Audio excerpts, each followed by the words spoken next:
net. Bakit mo kailangan to? Hi guys, this is Ai, your millennial negosyante, and our topic for today is financial safety net. Akala ng iba okay na basta may kita. Pero ang totoo, kahit na malaki ang income mo, kung wala kang financial safety net, delikado ka pa rin. Ano nga ba ang financial safety net, Ai? Ito yung perang nakatabi para sa hindi inaasahang pangyayari. Kagaya nitong global issues na nangyayari sa atin ngayon. Malaking tulong na may financial safety net ka. Emergencies, bigla ang gastos, panahon na mahina ang kita, parang caution siya. Kapag nadapa ang negosyo o income mo, hindi ka agad babagsak. Ano ang example nito? Emergency fund, savings na hindi mo ginagalaw, insurance para sa health o life, backup funds para sa negosyo. Bakit ito importante? Kasi hindi stable ang negosyo araw-araw. Same goes with the freelancers like virtual assistant, hindi stable yan. May buwan na malakas, may buwan na mahina. Kapag dumating yung panahon na walang pumapasok, ang safety net mo ang sasalo sa'yo.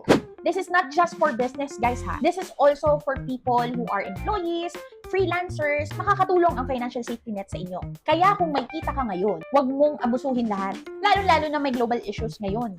Medyo bawas-bawas tayo sa mga purchasing and happy moments, happy life, every weekend, mga ganun. Yeah.